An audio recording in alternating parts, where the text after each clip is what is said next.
In the previous lecture, we had understood about the maximum length sequences, and we came to know that there are three properties which the maximum length sequences has to satisfy, so as to call it as a pseudo noise or pseudo random sequence.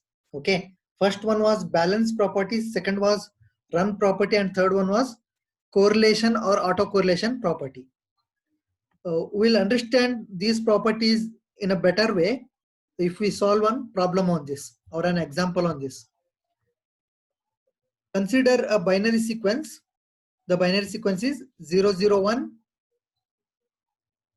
1101. So the length of the sequence is 7, right? Length of the sequence is 7. And what we need to do, we need to check whether the given sequence satisfies the properties of maximum length sequence or not. First property is balance property. What it says that number of ones must be greater than number of zeros by 1. So you have here, if you can count, you have 3 zeros and 4 ones. So what you can say, number of ones greater than number of zeros by a value 1. So 1 is 1 more compared to the zeros. Okay, so balance properties satisfied, correct? Yes, Now sir. okay, second one is run property. Any doubt in that? No, right? No, sir. No, sir. Okay, it is a very simple one. Second one is run property. First we need to understand what is run. Run is here subsequent bits. As I have indicated over here, take the given sequence, 2 zeros are there. So this is one run. So same kind of bits, right? 0 and 0. Next 3 ones are there. This is second run. Likewise, next only 1 0 is there. This is third run. Next 1 1 is there. That is fourth run. So run means subsequent bits are same, means they will come under only one run. If the bit changeover happens, that will be the next run. Okay. Now what we have in the run property is, first of all, it has been not written over here. In the run property, it is mentioned the total number of runs. You can see here, the total number of runs is given by n plus 1 by 2. What is n here? Number of bits. Number of bits given is 7, correct? 7 plus 1 is 8. 8 by 2 is 4. So runs will be 4. That we have to verify first. There are 4 runs. So it is satisfying the first condition. Next is, in the given sequence of runs, that is, we have identified runs as 0 0 is one run, 111 is another run, 0 is 1, and 1 is another run. So 4 runs we have identified. You can see here 1/2 of the runs are of length 1. 1/2 means out of 4 runs, 2 runs, that is 0 and 1. These 2 runs are of length 1, and 1/4 are of length 2. You can see 1/2 is over here, correct?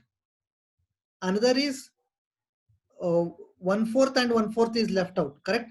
So 1/4 of the runs is of length 2. This is satisfied. So the remaining will be of length 3 only. So that is 1/4. This condition is default.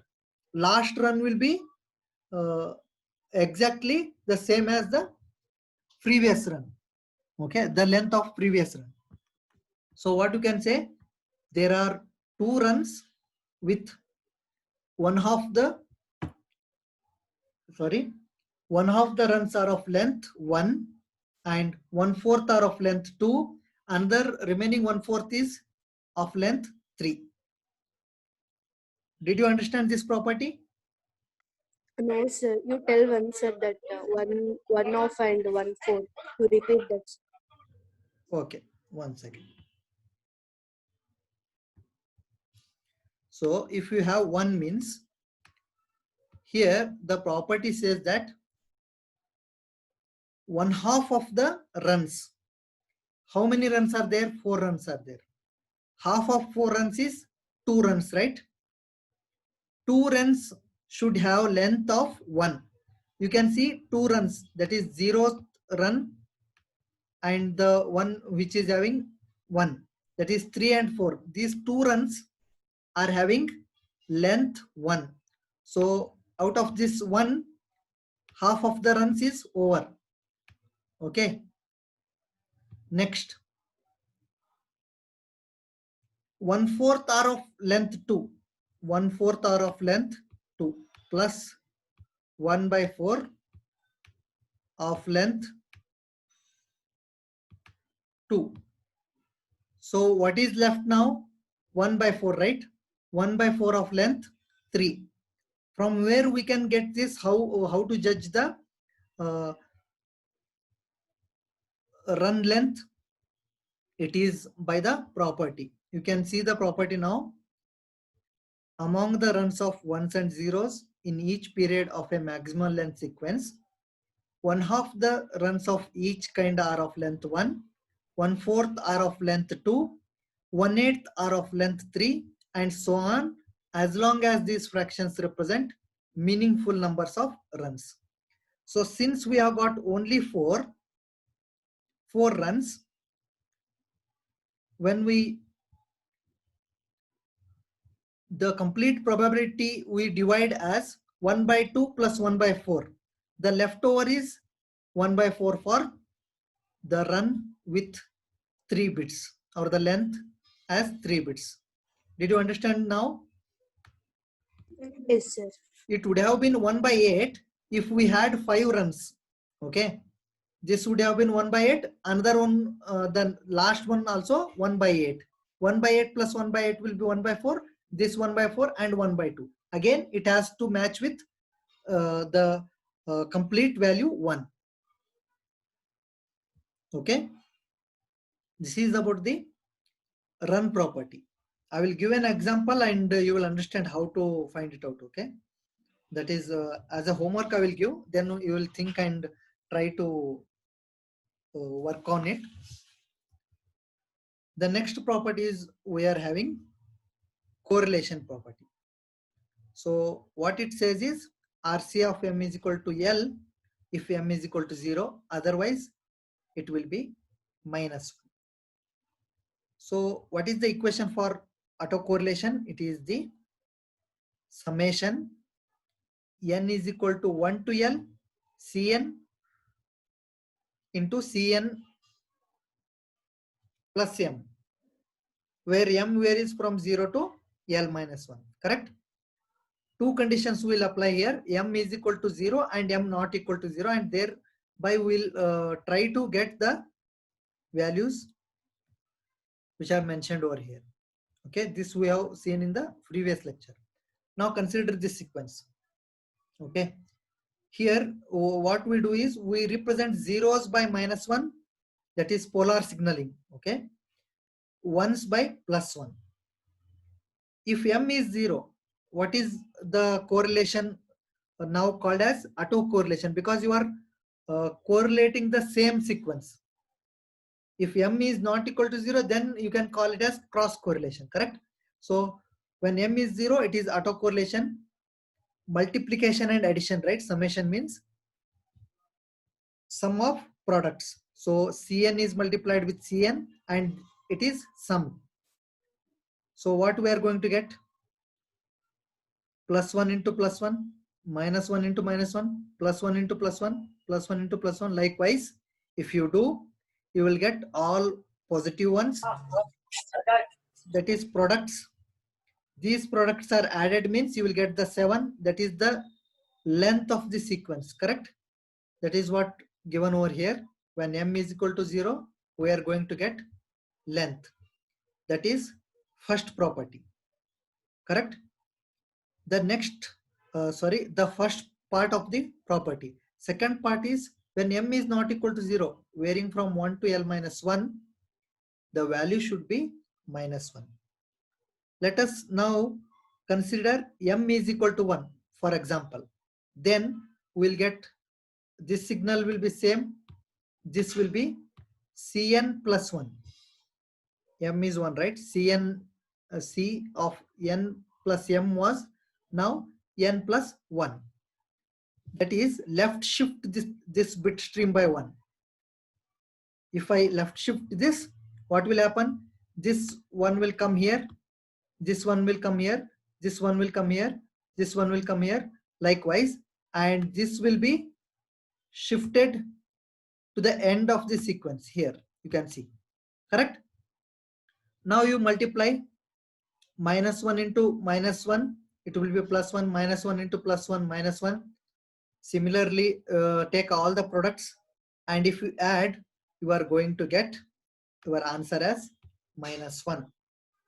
So you can repeat it for any other value of m starting from 1 to L minus 1, and you are going to get the same value as minus 1, satisfying the second part of the correlation property, and thereby you can say the maximum length sequence given is satisfying all the properties. That is, first one is balance property, second one is run property, third one is correlation property. Okay, I hope you have understood this particular Yes, sir. examples. Any doubts? I appreciate those who are joining at this time, 32 students. And what I can see is most of the students who used to join earlier, the same students. The 14 students are still missing. Okay. Hitesh, where is Hitesh? Hitesh himself is missing, right?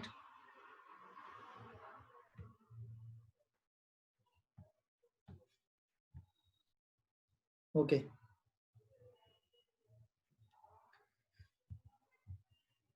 Let us now move on to the next topic, which is direct sequence spread spectrum systems. So I just briefly recap what we have studied. We have gone through initially in the first lecture about what is spread spectrum. Next, for spread spectrum, any kind of spread spectrum, whether it is direct sequence spread spectrum or frequency hopping spread spectrum, we want to have a pseudo noise sequence for spreading the bandwidth of the original bit sequence. So that's why we have understood what is the way in which we can generate the PN sequence, correct? We have generated the PN sequence using some particular like blocks or circuitry, and that generated sequence must have the it has to satisfy the properties like balance property, run property, and the autocorrelation property. Now we will use this knowledge in building a system of direct sequence spread spectrum, and the second one which we study is frequency hopping spread spectrum. These are the modulation techniques, you can say, so as to have secured communication as indicated in the first lecture. So let us see what is this direct sequence spread spectrum systems.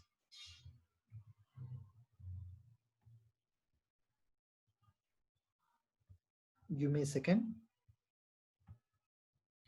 So in telecommunications, direct sequence spread spectrum is a spread spectrum modulation technique used to reduce overall signal interference.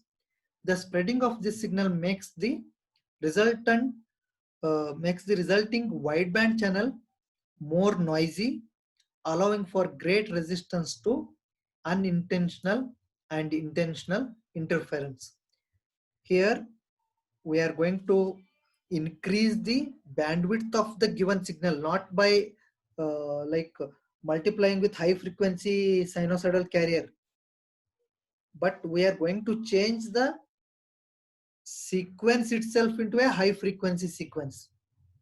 Okay, and thereby we have a wideband signal, and wideband channel will be now more noisy because frequency increases means the noise will also have more frequency. So we can correlate this sequence now as noisy sequence for unintended user. It will look like as if it is noise for unintended user because he don't know how to recover back the signal. Okay, if he has the sequence which we used it at the transmitter end, then only he can recover back. So that is what the direct sequence spread spectrum is all about. And now let us consider the transmission of a binary information sequence by means of binary PSK. Here I want to indicate you there will be two operations. One is first you spread the sequence and then you modulate. Spreading of the sequence is through PN sequence multiplying by a high frequency bit stream or XNORing you can say, and thereby generating a wideband sequence, and that is modulated onto a carrier, and we can use in direct sequence spread spectrum BPSK. Remember that in DS spread spectrum or direct sequence spread spectrum we are going to use binary PSK. Okay, this explanation I will give it over here. Okay,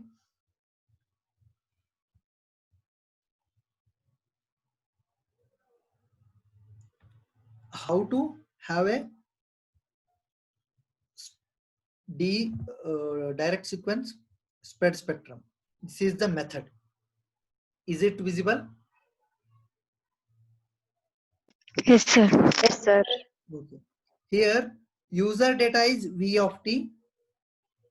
Chipping sequence. Chipping sequence means the another name for PN sequence is given as chipping sequence. C of t. It is not carrier. It is chipping sequence. So when user data V of t is multiplied by C of t, you will get a spreaded signal, which is Y of t. Now, this is modulated using BPSK, and the corresponding signal is called as your transmitted spread spectrum signal. Okay. Let us understand this through equations. So let V of t is given by the phase shifted rectangular pulses, correct? It is square wave or rectangular wave equation is, it is shifted version of the square waves, correct? Sorry, the rectangular wave. And An is what? An is the amplitude of that particular rectangular wave. An will be plus or minus 1 for bipolar signaling or line coding from n is minus infinity to plus infinity. Gt of t is a rectangular pulse of duration tb as I have indicated. So shift them in time domain and we'll add what we are going to get is our pulse signal or rectangular signal. Now C of t is also similar kind of rectangular signal, but its bit interval or duration is tc, and cn also takes plus or minus 1 values. Both are same here, but the time interval here is very small and here is large. That's why this frequency of the rectangular pulses is very high compared to this frequency. Now these two have to be multiplied in the product modulator over here. When we multiply in time domain, what happens in frequency domain? If anyone can tell. In time domain, I multiply. What happens in the frequency domain?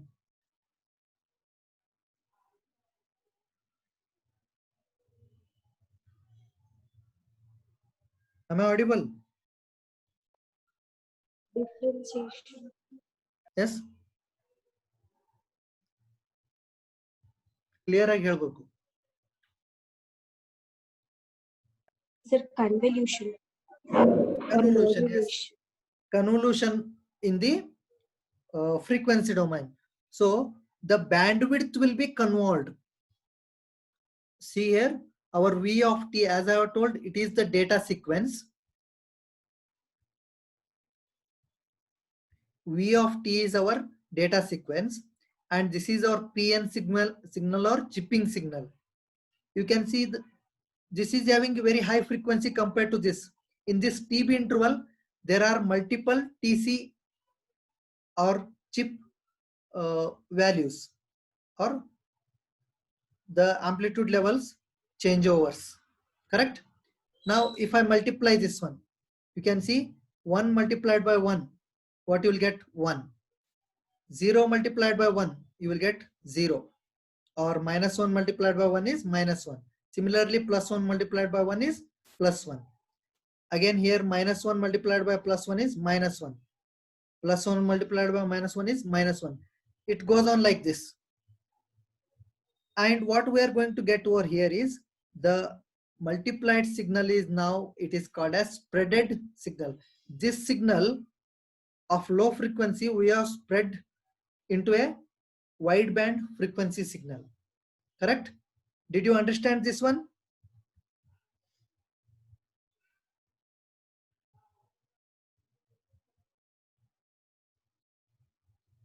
It is explained with this example, okay?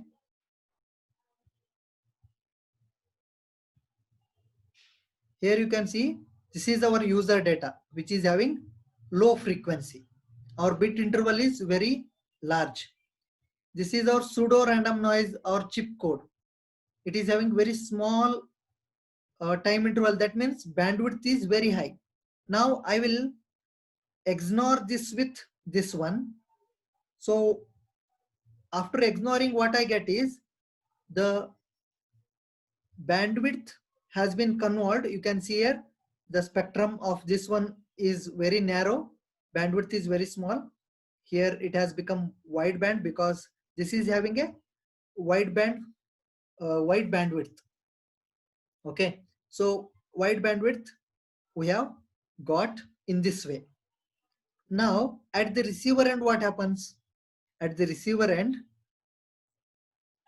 when we receive this signal, we again XNOR this signal with this signal.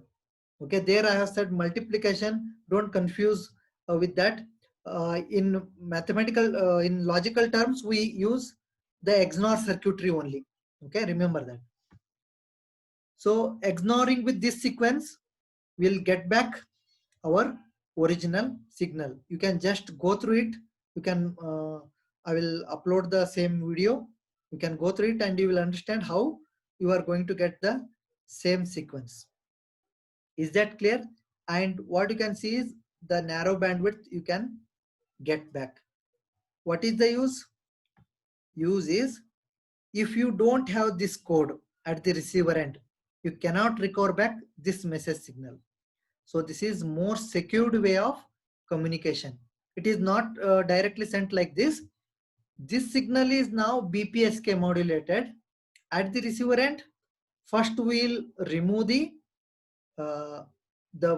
carrier signal, and then we'll try to despread the signal. Is that clear? Yes, sir. Yes, sir. Okay. So this is what I was telling about. In frequency domain, this is the bandwidth of our message signal. This is the bandwidth of PN sequence.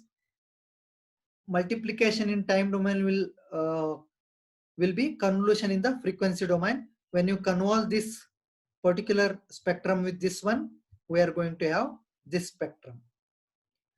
You can verify that. So bandwidth is now increased. Okay, the same has been given with these equations with a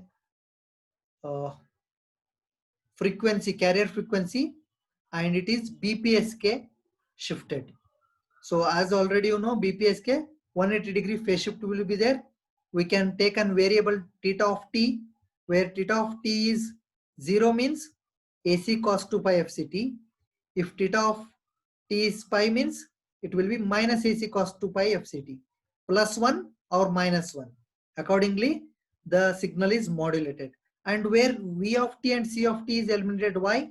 Because V of t and C of t will be plus 1 or minus 1. This we have included in the phase.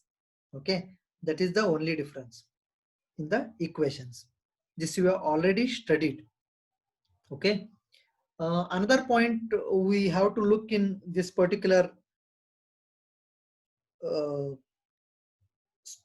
direct sequence spread spectrum is the ratio of the bit interval TB to the chip interval is usually selected to be an integer.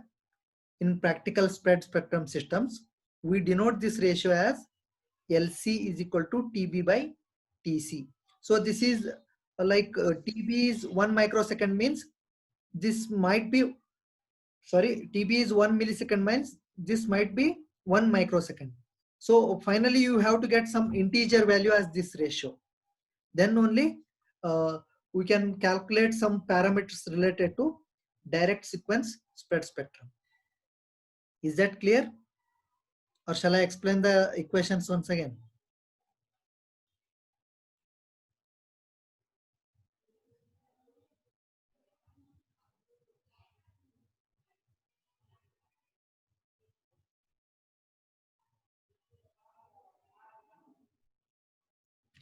Yes.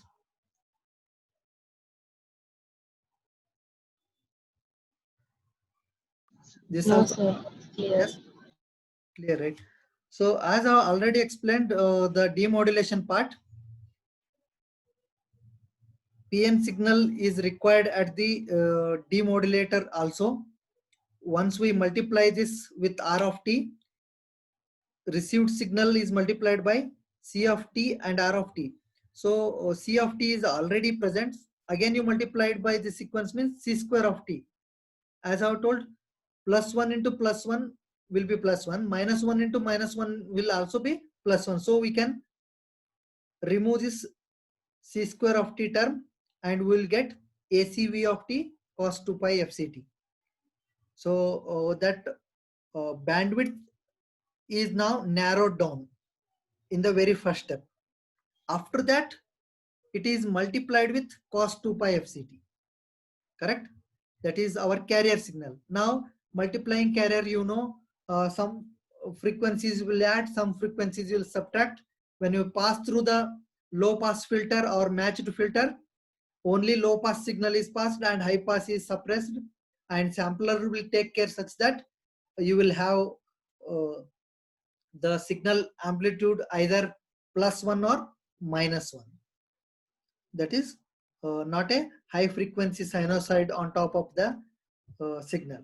So it will be removed using this correlation receiver. Sampler along with integrator is correlation receiver, or we can use matched filter also, which we have studied in the module 2.